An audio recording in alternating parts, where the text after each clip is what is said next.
Thank you. Thank you, Elizabeth, very much. The one thing that's clear from the results in Iowa tonight is the status quo lost and change won. And now we move on. We move on from Iowa to New Hampshire and to the other states to determine who's best suited to bring about the change that this country so desperately needed. Because what we've seen here in Iowa is we've seen two candidates who thought their money would make them inevitable.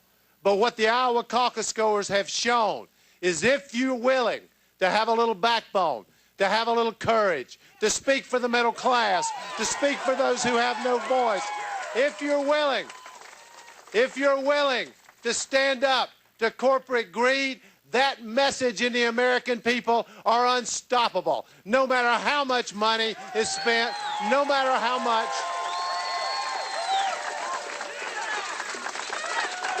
And we are so proud of this cause. But I want all of us to remember tonight, while we're having all these political celebrations, that just a few weeks ago in America, Natalie Sarkeesian, a 17-year-old girl who needed a liver transplant and whose insurance company decided they wouldn't pay for her liver transplant operation.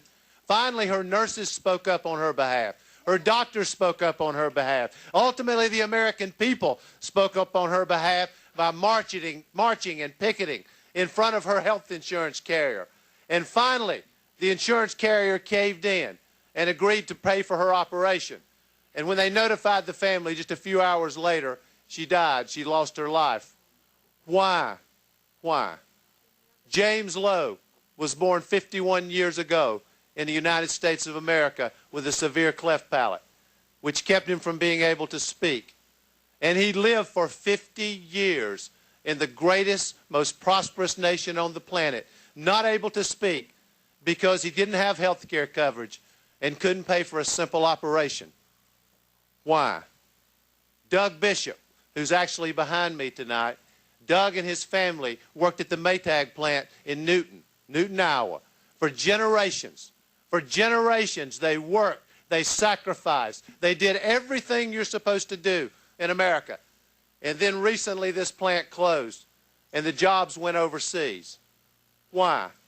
The reason is because corporate greed has got a stranglehold on America.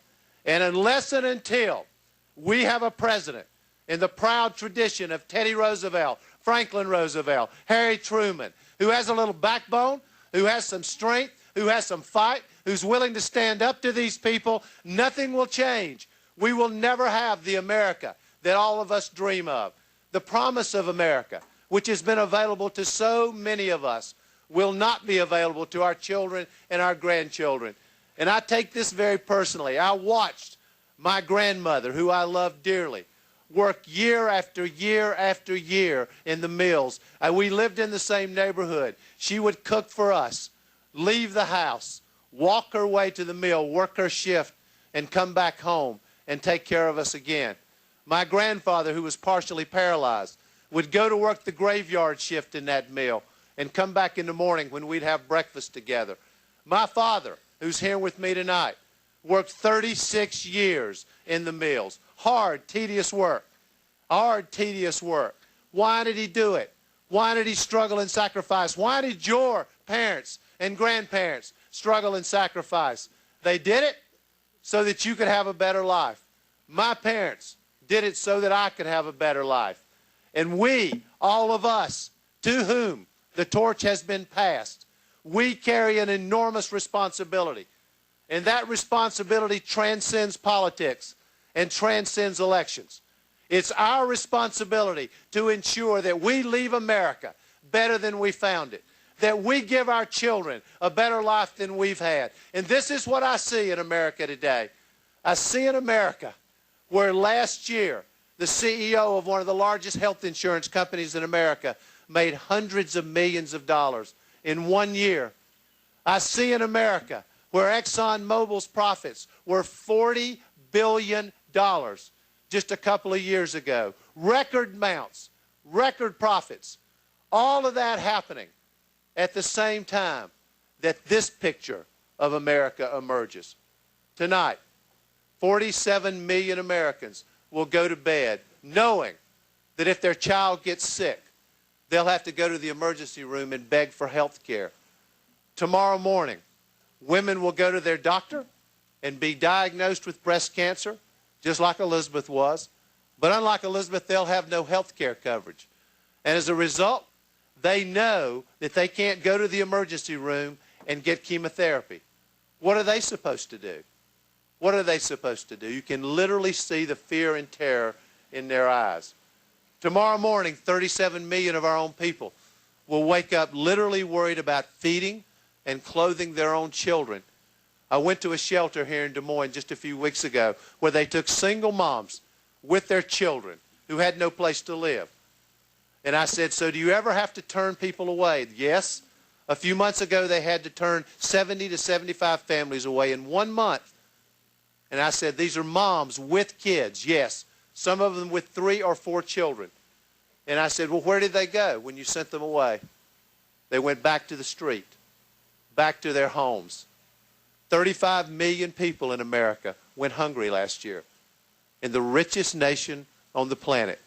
And tonight, 200,000 men and women who wore our uniform proudly and served this country courageously as veterans will go to sleep under bridges and on grates. We're better than this.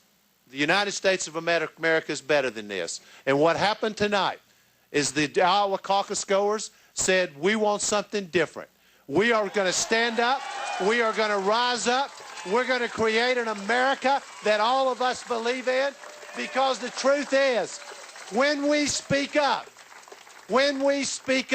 for James Lowe and the millions like him who live in the darkness, when we speak up against corporate greed and for the 37 million Americans who live in poverty, when we speak up for single moms who have no place to live with their children, when we speak up for hundreds of thousands of veterans who serve this country proudly and are homeless with no place to live at night, when we do that together as a nation, and Iowa caucus goers did it tonight, when we do it, America's a better place. It says something about who we are. It says something about our character, because when we do, America rises up.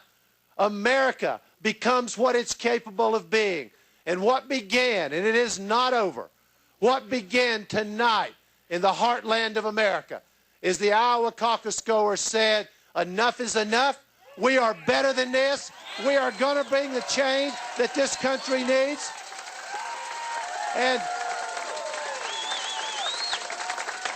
And you have created and started a wave of change, a tidal wave of change that will travel from here to New Hampshire, to Nevada, to South Carolina, all across this country.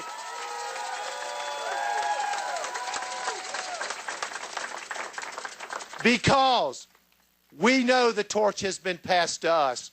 We stand proudly on the shoulders of our parents and grandparents and all those generations who came before us.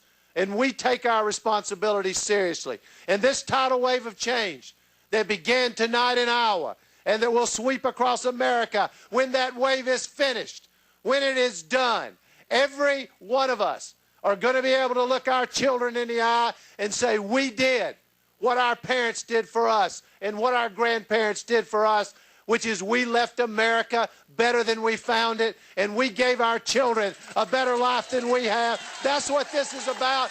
That's what this change is about. Continue on. This march of change continues on. God bless you. Thank you for everything you've done. Stay with us in this fight. We are in this fight together. Thank you.